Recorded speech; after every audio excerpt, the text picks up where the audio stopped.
As a resident or as a business, walk me through the process of choosing. I right now, the hypothetical, I pay a utility.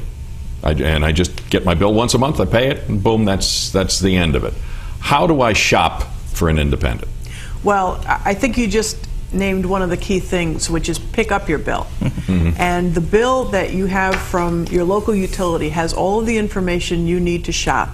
And you go to the website, whether it's askpsc.com or one of the Connecticut or Massachusetts sites, and follow the steps there. And they will tell you who the various folks are that you can call. It will give you contact information, whether it's by email or by telephone.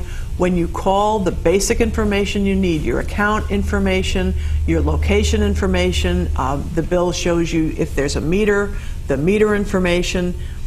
You'll provide that information to the folks that you talk to on the phone. The independent supplier. The independent suppliers, and ask a lot of basic questions, the same questions you would ask if you, say, have an oil tank and you have to buy oil. You know, obviously you're going to ask about the price. Is the price flat? Is it fixed? Does it vary? How much does it vary? How long is the term of the contract? What happens if you leave that contract early? Is there a penalty? A lot of people with cell phones find out very quickly when they terminate their contract earlier and they get that $175 bill that there may be things attached to it. So there has to be a lot of notice up front by the provider about any termination provisions. And any other questions, ask what kinds of programs are out there, what incentives are out there. There's a referral program in New York which provides a 7% reduction in your bill simply for switching for a period of time. Ask them what kinds of incentives are out there. Paul, what am I forgetting? No, well, I think one of the things that are important on the bill is it really is user-friendly, which, you know, I think in comparison to years past was not always the case. But you can look at your consumption, you know, what did you use the month before, the previous month, which is helpful in deciding what you may or may not want to do. But it is clear, it's pretty straightforward, and if people take a few minutes of their busy day, it'll pay dividends. And again, we've done many studies in this area in terms of public opinion polling. People want to save money. Every dollar counts. So the ability to get a good deal or a better deal is well worth the effort. And I understand there are also options of fixed price versus variable price. So I can buy, let's say I sign a contract for a year. I could buy my electricity at a set fixed price for that entire year? Is that how that works? In part, companies have different programs, but we have found that many customers want a budget.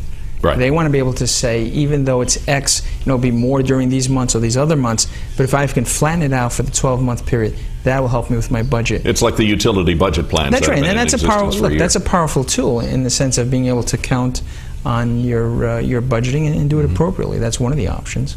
What about in this day and age of trying to be more green, more environmentally friendly? How has this whole restructuring had an impact on that, or has it?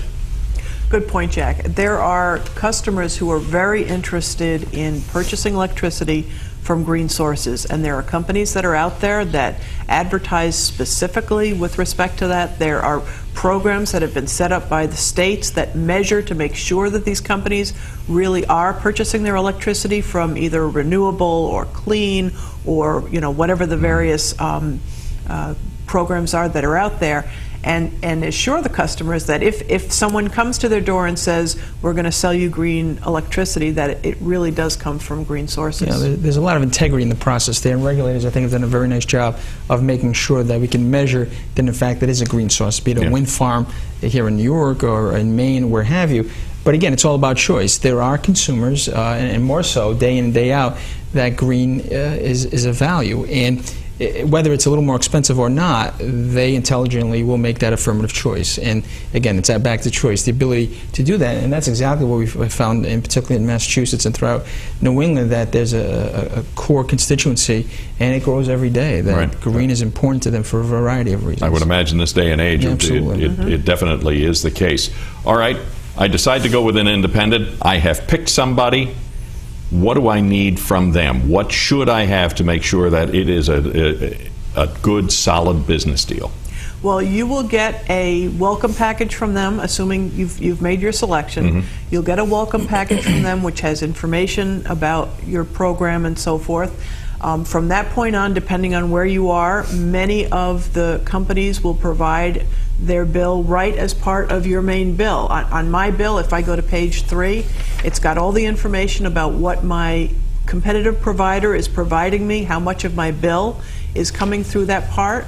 And you know, I will continue to have, you know, information about how to contact them if I have a problem, and really they are the people you should come to first if you have a question about that part of your bill. And failing that, if you have issues, if you have difficulties, you can always go to your local public utility company and call them as well if you have a complaint. And what should I look for in the contract?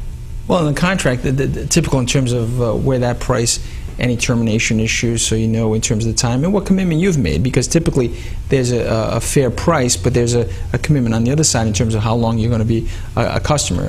And again, I would say it's absolutely seamless. The reality is when Maureen sends the check in, there's one check, it goes in and it gets paid. That amount gets paid. So you're not worried about who's doing what to whom. It gets paid, it gets done easily, but you have made an affirmative choice of a supplier at that point. But in some cases, you'll get both the delivery from the delivery charge from the utility, your old standby utility, and a separate bill for the supply. I think that might be in some regions. In some places, that's absolutely right. Back home in Massachusetts, it's in one bill, but in some locales there too. Okay.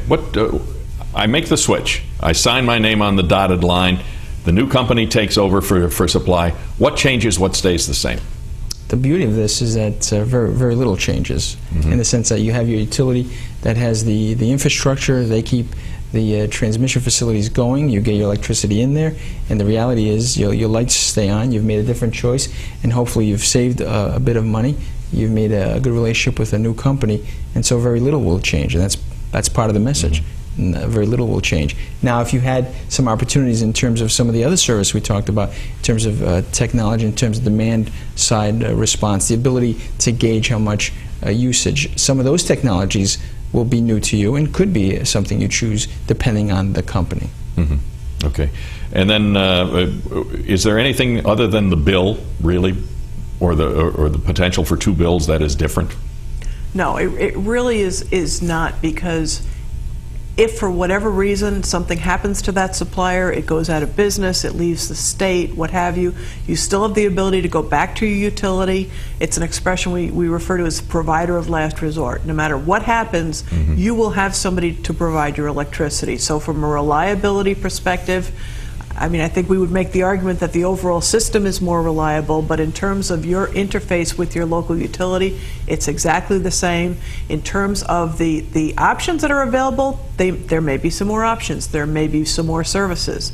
But in terms of your ability to get electricity when you need it, at the moment you flick on that switch, nothing has really changed. Yeah, the other thing I think it's important for our viewing audience to know is that the suppliers, the independents as we've called them, that are offering this, these are large, good corporate citizens. These are not small fly-by-night operators. These are very solid corporate citizens that many of them, some larger than others, granted, and some boutiques in the region, but others are national presence. Some are very heavy in the region, and these are names and corporate citizens that we've all heard of and know, and you'll see the list when you go into the PUC websites.